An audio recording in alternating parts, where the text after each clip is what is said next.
하이파이브 시즌 2.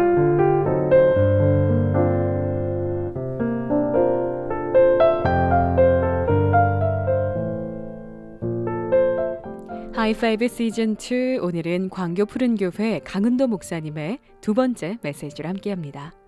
우리 믿음의 다음 세대들이 이 방송을 꼭 함께하기를 소망하면서 강은도 목사님 지금 만나봅니다.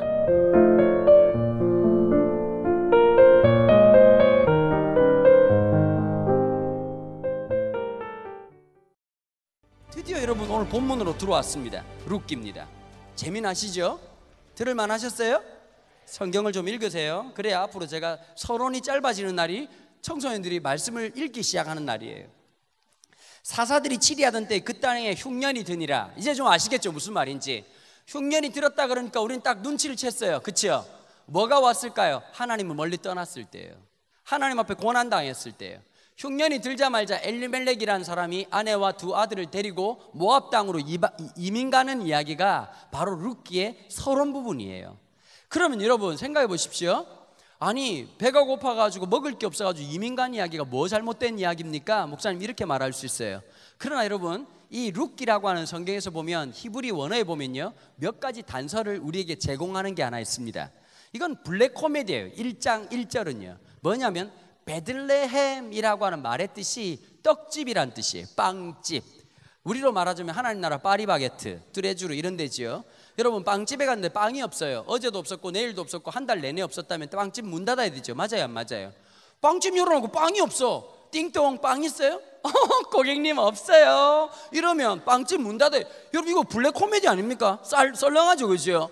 빵집에 갔는데 빵이 있을 줄 알았니? 이러고 있으면 이거 진짜 공포영화지요. 바로 그 느낌이에요. 베들레헴이라고 하는 지명은 두 가지를 상징하거든요. 하나님이 이스라엘 백성들에게 내가 신실한 너의 하나님이 되어서 떡이 떨어지지 않게 하고 말씀의 떡이 떨어지지 않게 할 것을 두 가지를 약속하신 지명적 언약이 있는 거란 말이에요. 그런데 여기에 딱 빵이 떨어졌어. 그러면 눈치를 채야 돼. 맞아요 안 맞아요? 엄마가 분위기가 싸해. 눈치가 채야 돼 안 채워야 돼?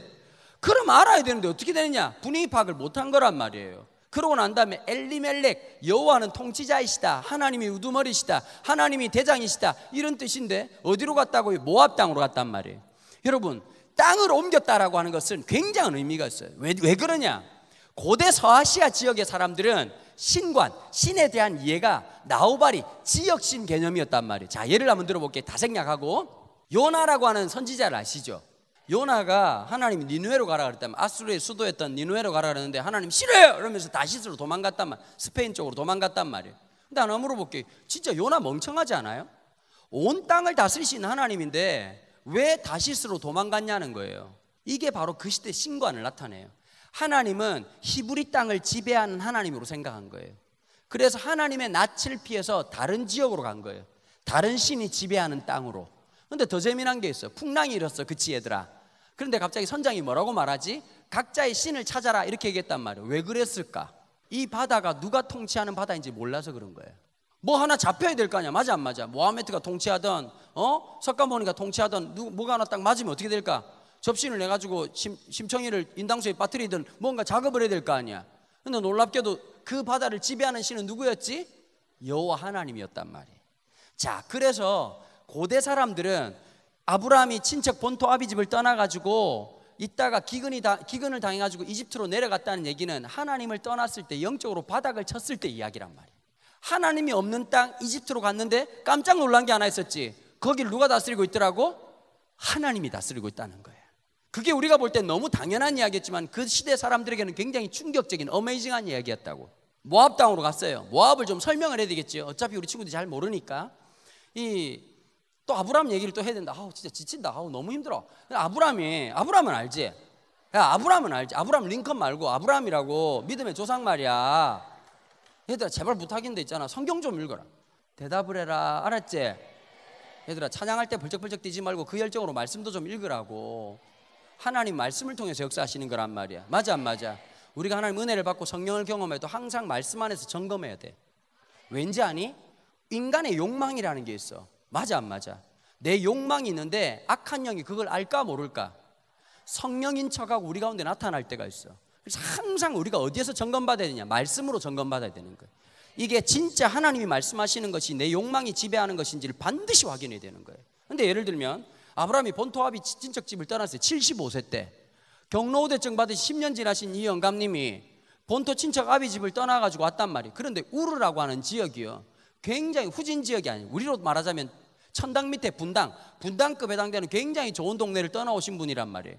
여러분, 우르의 발달된 문명을 확인하고 싶은 분이 있다면 좀 멀긴 한데 영국 런던에 가시면 대형박물관이라고 있습니다. 어차피 말을 못 알아들으시겠지만 대형박물관 직진해가지고 맨 왼편에 보시면은 임페리얼이라고 제국관이 있습니다. 그 첫 번째 1층에 가시면 우르의 유물들을 쫙 모아놨는데 얼마나 발달된지 몰라요. 여러분, 우르는 이미 그 당시에 뭐가 있었냐, 상하수도 시설이 있었어요. 수세식 화장실을 썼단 말이에요. 우리 시대보다 3,000년 전이나 엄청나게 앞서가는 민족이 그 나라였는데 본토 친척 아비 집을 떠나라, 내가 지시하는 땅으로 가라. 가나안에 갔어. 적과 꿀이 흐른다고 하는데 적과 꿀은 어디 있는지 잘 모르겠고 택배로 부시는지 안 보이고, 하나님이 어디 이른 비와 늦은 비의 은총이 있다 그랬어요. 이 말이 무슨 뜻인지 아세요? 여러분, 농사를 지으려고 하면 제일 중요한 게 있어요. 물이에요. 맞아요, 안 맞아요? 여러분, 가나안 땅은 물이 고여있는 땅이 아니에요. 하늘에서 비가 떨어져야 되는 거예요. 무슨 말이냐니까 똥줄이 타는 땅이란 말이에요. 정규적으로 입금되는 땅이 아니라 하나님이 한목에 밀어주시는 그런 땅이란 말이에요. 근데 하나님이 가나안에서 이 우르에서 본토 친척 아비 집을 떠났던 가나안 이 이스라엘 아브라함을 축복을 주셔야 되는데 어떻게 하셨느냐, 똥줄이 타게 만드시고 기근이 왔단 말이에요. 뭐가 왔다고요? 하나님 가끔씩 그럴 때가 있어요. 맞아요, 안 맞아요? 얘들아 잘 들어봐. A란 길이 있고 B란 길이 있어. 우리 생각에는 A란 길이 하나님의 뜻이야. 하나님의 뜻으로 가면 문제가 없고 염려가 없고 근심이 없고 걱정이 없다고 생각하지. 얘들아, 어디로 가도 고난은 있어. 맞아요, 안 맞아요? 선생님들 절 보세요. 결혼할 때 기도 응답으로 결혼하신 분 손 들어보세요. 빨리 손 들어보세요. 네, 선생님, 남편이 날마다 즐겁고 기쁘고 행복하게 만들어주시던가요? 하나님이 한 번씩 좀 얄미울 때가 있죠. 하나님이 인도한 것이라고. 우리 목사님들 손 들어보세요. 목사님들 손 들어보세요. 목사님, 하나님 응답 있어가지고 목회자 되신 거죠. 혼자 소신껏 하신 게 아니죠. 근데 왜 우리는 힘들까요? 그쵸, 목사님? 매일 즐거우십니까? 매일 기쁘고 막 축복 막 카드 찍어보면 하나님께서 막 3,000만 원씩 입금해 주시고 이런 일이 전혀 없죠. 미쳐버릴 것 같죠. 내가 성경에 보면 제일 환장할 말이 있어. 우리가 필요한 건 안 주시고 자꾸 하나님이 내가 너와 함께 하겠다. 주님, 그게 필요한 게 아니라 3,000만 원이 필요합니다. 두려워 말라, 놀라지 말라, 내가 너와 함께 하리라. 사람 진짜 미치고 주님, 딴 게 필요한 게 이번에 성적이 나와야 되면 두려워 말라, 놀라지 말라, 나는 너의 하나님. 아니, 그게 아니라 바짝 당겨 주셔야 된다고요, 주님. 이럴 때가 있단 말이에요. 이집트에 내려가가지고 이집트에 가보니까 나일강에 풍부한 물을 가지고 수차만 돌리면 농사가 가능하단 말이에요. 근데 거기 갔다가 죽을 뻔했다고. 그러다 다시 돌아온단 말이에요. 돌아와가지고 마음속에 트라우마가 하나 남아. 얘들아, 엄마가 잔소리 많이 하지, 공부하라고. 왜 공부하라 그런지 아니? 본인도 공부를 안 해보니까 인생이 피곤하다는 걸 깨달았거든. 얘들아, 맞아 안 맞아? 인생이 트라우마가 남는단 말이야. 마음속에 무언가를 해야 된다는 생각인데 안 되니까 돌아와가지고 조카롯하고 갈등이 생겨요. 삼촌한테 잘못했단 말이에요. 근데 삼촌이 참 좋은 사람이, 아브라함이 뭐라고 말했냐니까, 우리 싸우지 말자. 네가 우하면 내가 좌하리라. 부동산 선택권을 조카한테 먼저 줬어. 그런데 나 같으면 삼촌이 먼저 하시죠 이럴 텐데, 이 썩을 놈이 눈을 들어 본즉, 부동산 보는 눈이 있었어요. 소돔과 고모라를 보니 물이 풍부한지라, 물에 대한 트라우마가 있으면 물이 해결됐단 말이에요. 거기로 갔어요. 근데 성경의 해석이 뭐냐, 소돔과 고모라를 향해서 죄악이 관영하였더라, 죄가 가득 찬 곳이었더라, 이렇게 말했단 말이에요. 아브라함은 전혀 아닌 산지 쪽으로 갔는데 하나님이 눈을 들어본즉 모든 땅, 네가 보는 것마다, 네가 밟는 것마다 내가 너에게 약속으로 주겠다고 말씀하셨단 말이에요. 여러분, 하나님 참 희한하시죠, 그죠? 그런데 무슨 일이 생겼느냐, 조카롯이 부동산 대박 난 줄 알았는데 거기에 유황불이 떨어지고 하나님의 재앙이 시작됐던 거예요. 지진이 시작되고 화산 폭발이 일어나서 사람들이 다 죽었어. 누구만 살았을까요? 조카롯의 가족만 살았어. 아내도 뒤돌아봤다가 소금 기둥이 돼. 딸 2명하고 자기밖에 안 남았어. 근데 그 당시 여자들은 어떤 강박이 있었느냐, 자식을 낳아야 된다는 강박이 있었어. 도무지 이해 안 되는 짓을 해요. 이 여자가 딸들이 뭐라고 말하냐, 우리가 이제 남자가 없으니 우리가 끊어지게 되었도다. 그러고는 아빠를 술을 먹이고는 거기에서 관계로 태어난 아이가 모압이란 말이에요. 그러니까 이 모압은 웃긴 거야. 아버지를 아버지라 못 불러. 아버지이자 할아버지이자 엄마이자 누나인가? 이렇게 된단 말이에요. 진짜 묘한 관계가 돼. 맞아요, 안 맞아요? 그래서 평생 동안 모압은 어떻게 되느냐? 이스라엘에서 뻗나간 민족이 돼. 하나님하고 관계없는 민족이 돼. 자, 그러면서 모압 땅으로 갔다는 건 하나님 없는 땅으로 갔다는 뜻이거든요. 그런데 나옴이라고 하는 말의 뜻이 뭐냐? 부유한 자, 잘 사는 자 이런 뜻이에요. 희락, 기쁨 뭐 이런 뜻이거든요. 우리식으로 말하면 김부자땡, 맏며느리 이런 사람들 있잖아요. 그런데 이 아줌마가 10여 년 동안 모압에 있다가 돌아왔을 때 알거지에서 돌아오는데 얼마나 유명한 여자였는지 사람들이 나오미를 다 알아봐요. 이걸 또 경상도 버전으로 해야 재미나거든요. 뭐라고 말하냐니까 이게 누구? 나오미 아이가? 그랬더니 하는 말이 나를 나오미라 부르지 마라, 명품족이라 부르지 마라, 말하라 불러라, 나는 고난스럽고 고생스럽다 이 얘기예요. 여러분, 그런데 여기서 하나 알아야 될 게 하나 있습니다. 레위기적 아주 중요한 정서인데요, 이스라엘이 하나님께서 법을 만들 때, 하나님 율법을 만드실 때 사회보장제도 뭘 만들었다고요? 크게 봐. 사회보장제도. 사회보장제도가 뭐냐면 가난한 사람들 있잖아. 객과 고아와 과부, 이 사람들을 위한 사회보장제도를 만들어 놨어. 농사를 지어요. 이 당시에는 원시 농경이니까 논밭이 네모 반듯한 게 아니죠, 그렇죠? 왜곡지고 이렇게 곡지고 이런 데가 있단 말이에요. 하나님 뭐라고 말씀하셨느냐? 추수할 때 그렇게 모퉁이 있는 구석진 곳에 있는 것은 추수하지 말라고 그랬어요. 이것은 나 여호와의 것이다. 이것은 객과 고아와 과부를 위한 것이다. 이렇게 얘기했다고요. 그 다음에 이삭이 떨어지면 이삭을 못 죽게 했어. 그건 누굴까요? 누구 걸까요? 객과 고아와 과부의 것이야. 예를 들면 사과나무를 심었어. 사과나무를 맨 위에 있는 사과나무 열려있는 거 못 따게 했어. 하나님 어떻게 하는지 아니? 새들 것이라고, 새들이 먹어야 되는 거니까 따지 말아라 이렇게 말했어. 친환경적이시지, 그지? 또 하나님이 밑에 있는 사과는 못 따게 했어. 왜 그러냐? 가난한 사람들, 힘없는 사람들이 먹도록 냅둬 두라. 그리고 중간 부분만 추수를 하게 했어요. 그리고 6년에 한 번씩 안식년이 돌아오면 뭐 하게 하셨느냐? 그 다음에 자연적으로 나오는 모든 소출은 누구의 것이냐? 객과 고아와 과부의 것이야. 그런데 기근이 생기면 어떤 일이 생기느냐? 부잣집에 곡간을 열고 가난한 사람들과 함께 살아가야 되는 거예요. 근데 엘리멜렉이 굉장히 부자였거든요. 왜 이민 갔을까요? 자기 거 내놓아야 되니까. 받는 건 좋지만 내놓는 건 싫단 말이에요. 인간의 품성이 그래요. 받는 건 좋아하지만 내놓는 건 싫어하거든요. 여러분, 하나님의 긍휼의 방편으로 내놓아야 되는데 내놓았을까 안 내놓았을까요? 도망갔단 말이에요. 도망가는데 참 비참한 얘기가 펼쳐지죠. 어떻게 펼쳐지느냐? 3절에 보니까, 3절 한번 비춰주시겠습니까? 3절입니다. 남편 엘리멜렉이 어떻게 했다고요? 죽었다는 거예요. 두 아들이 있었는데 두 아들도 어떻게 되느냐? 무슨 얘기? 남편 죽고 아들 2명 다 죽어. 근데 말론과 기론이라는 이름이 재미나요. 말론이 무슨 뜻인지 아세요? 병자란 뜻이에요. 본명이 아니라 별명이에요. 대부분 별명이거든요.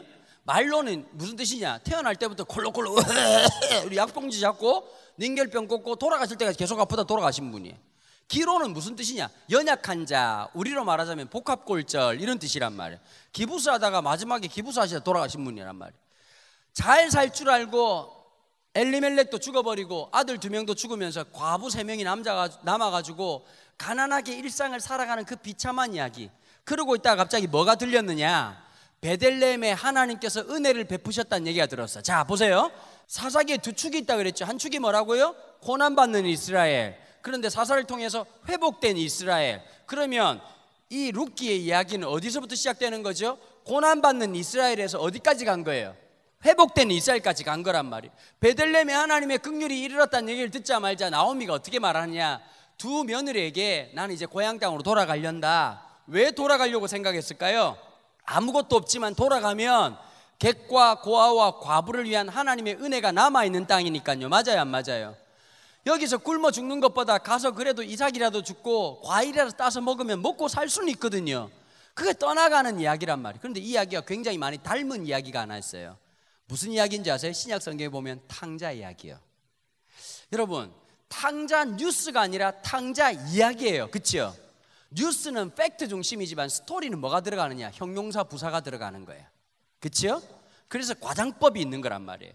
자, 여기서 탕자 이야기에서 과장법이 뭐냐? 이런 거예요. 아버지에게 유산을 요구해요. 이 말의 뜻이 뭔지 아세요? 유대적 배경을 보면 아버지한테 이렇게 말하는 거예요. 아버지, 아직 살아 계세요?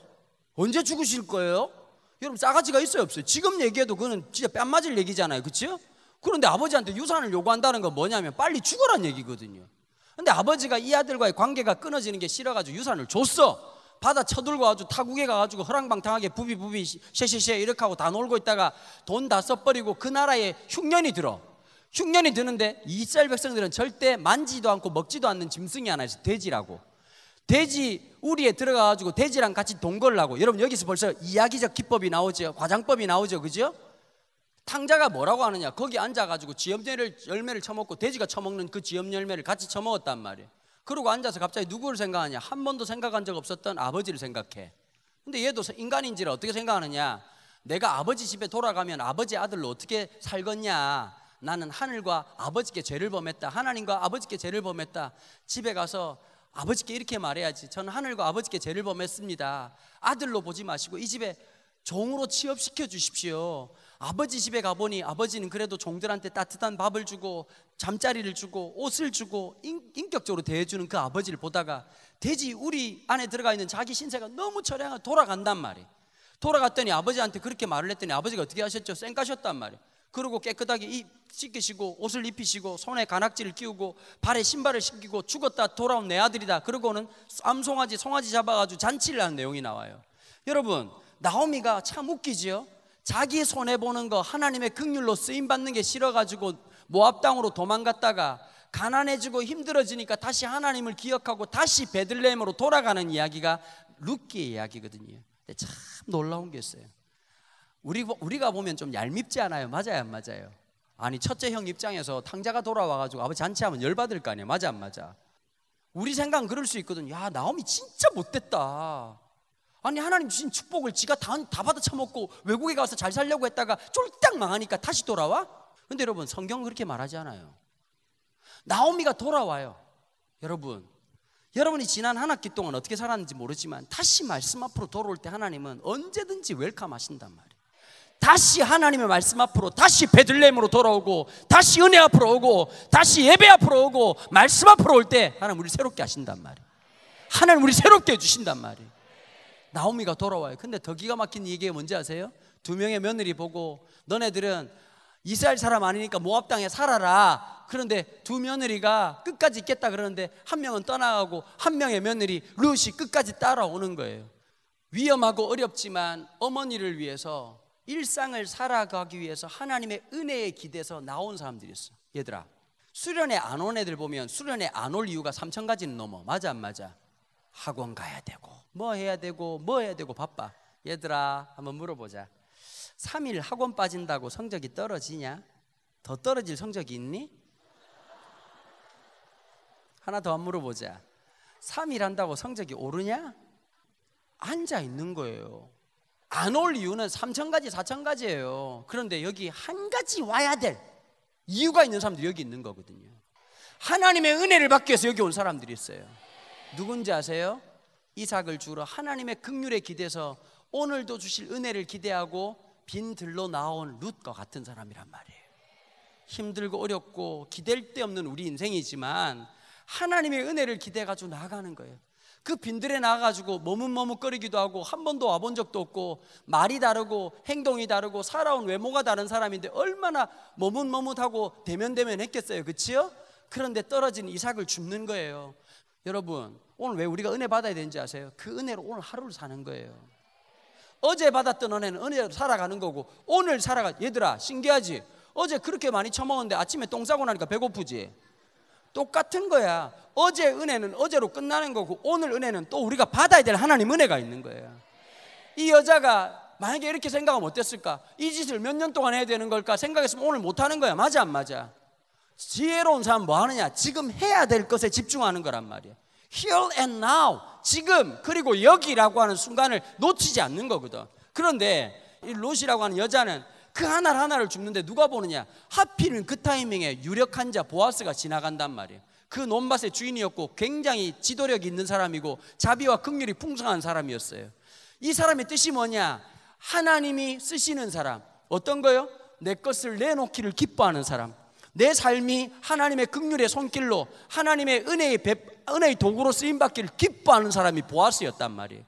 단순히 지도력이 있고 잘생긴 사람이 아니라 하나님의 긍휼이 있고 하나님이 주가 쓰시겠다고 하라 하면 언제든지 내놓을 준비가 돼 있는 사람, 내 인생도 내 시간도 내 젊음도 내 돈도 내 모든 것도 주님 앞에 내놓을 준비가 된 사람, 그 사람이 보아스라는 사람이었어요.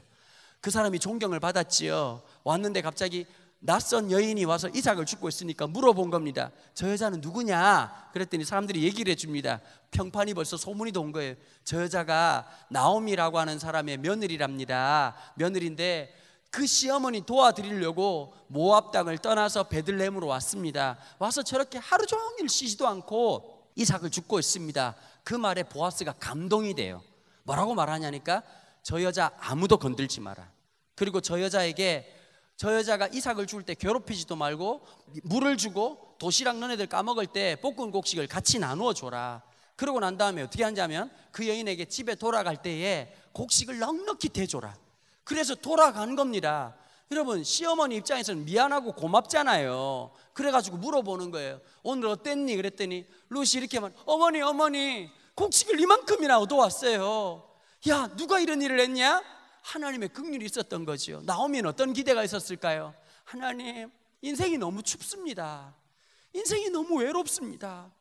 하나님, 다 잃어버리고 아무것도 없는 인생에 하나님의 옷자락이라도 조금만 덮어주십시오. 하나님 긍휼 조금만 주십시오. 그랬는데 룻기의 내용이 뭐냐? 하나님의 그 은혜의 날개로 덮어주신 이야기예요. 나중에 보아스와 룻이 결혼하게 되거든요. 결혼해가지고 누구를 낳느냐? 오벳을 낳아요. 오벳이 누군지 모르시죠? 오벳이 바로 다윗의 할아버지예요. 오벳을 낳고 그 다음에 오벳이 이새를 낳고 이새가 다윗을 낳아요. 사사기 맨 마지막 부분에 이런 말씀이 있거든요. 그때 왕이 없음, 따라해 봅시다. 그때 왕이 없으므로 각기 소견에 옳은 대로 행하니라. 사람들이 자기 마음대로 영적으로 방황하고 힘들었던 이유가 그때 왕이 없었기 때문이다. 이 말은 두 가지 의미가 있어요. 앞으로 펼쳐질 다윗 왕조의 이야기를 얘기하는 거예요. 또 하나는 뭐냐? 여러분 물어볼게요. 다윗 왕조는 사실적으로 성공합니까? 실패합니까? 실패합니다. 그런데 다윗의 이름으로 오시는 분이 한 분 계시죠. 누구지요? 예수 그리스도, 영원한 왕이신 그분, 영원한 구원자이신 그분이 오실 것을 말하는 것이 사사기의 가장 중요한 결론이에요. 그런데 그 다윗으로 이름으로 오시는 일에 누가 등장해요? 에피소드 중에 하나가 룻기의 이야기예요. 모압 여자였던, 하나님의 계열도 아니고 배반하고 떠났던 모압 여자였던 룻의 그 태를 통해서 누구를 주셨다고요? 다윗의 할아버지 오벳을 주시고 이새를 보내주시고 그 다음에 다윗을 태어나게 하시는 거예요. 그러면서 마태복음 1장은 뭐라고 말하느냐? 따라해 봅시다. 아브람과 다윗의 자손 예수 그리스도의 세계라. 이 룻기는 굉장한 복음서예요. 뭐냐? 주님이 오시게 하는 가장 중요한 거. 여러분, 우리의 삶이 남들 볼 때는 별 볼 일 없고, 우리의 성적이 별 볼 일 없고, 우리 가정 형편이 별 볼 일 없는 집안이고, 생긴 것도 변변치 않은 그런 사람인지 모르지만 하나님의 은혜의 날개가 덮인 사람들을 통해서 역사하신단 말이에요. 하나님의 은혜를 사모하는 사람들, 그 사람들의 특징이 뭘까요? 오늘도 주시는 그 하나님의 은혜를 기대어서 나달 줍는, 이삭 줍는 그 룻의 마음으로 주님의 은혜를 사모하고 구하고 찾고 두드리는 사람들. 아멘. 주님의 은혜를 구하는 여러분 되길 축복합니다. 찾아 나서는 여러분 되길 축복합니다. 주님의 문을 잡았으면 두드리시는 여러분 되길 축복합니다. 여러분, 오늘 그 자세가 필요한 거예요. 가만히 있는데 불이 떨어지는 것이 아니라 은혜를 구하십시오. 은혜를 찾으십시오. 두드리십시오. 하나님 역사할 줄로 믿습니다. 하나님 붙잡아 주실 줄 믿습니다. 자, 우리 같이 찬양하겠습니다. 전심으로라고 하는 찬양 함께 할 텐데요, 우리 이 찬양 오늘 말씀 들은 대로 그 믿음의 반응으로 하나님 앞에 이 찬양 올려드렸으면 좋겠습니다. 가사 좀 띄워주시겠어요? 전심으로. 여러분, 이 찬양 아시죠? 몰라도 아는 척하고 따라 하시면 돼요. 얘들아, 오늘도 하나님의 빈들의 하나님의 긍휼을 구하는 사람들, 이삭 같은 은혜를 구하지만 하나님은 이삭 같은 은혜를 주시는 것이 아니라 흔들어 넘치도록 역사하신 하나님. 우리가 지금 은혜의 벌판 앞에 섰잖아, 그치? 하나님의 은혜에 보내주신 자리에 섰다면, 하나님의 은혜를 구하면 놀라운 은혜를 더해주신 하나님. 우리 인생에 하나님의 옷자락 잠시 덮어주는 게 아니라 은혜의 옷자락으로 덮으신 하나님, 주의 긍휼로 역사하신 하나님, 그 하나님이 우리 하나님인 줄 믿습니다. 함께 이 시간 이 찬양 주님 앞에 올려드립니다. 삶의 이유 되시네, 우리 두 손 높이 들고 내가 믿는 분, 그분은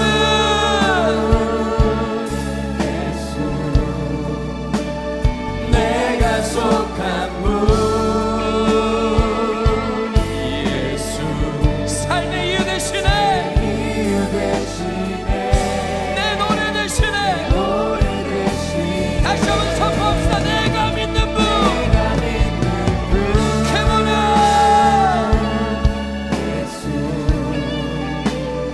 내가 속한 분 예수. 삶의 이유 되시네, 내 노래 되신 전심으로 전심. 이 시간 통솔한 기도합니다.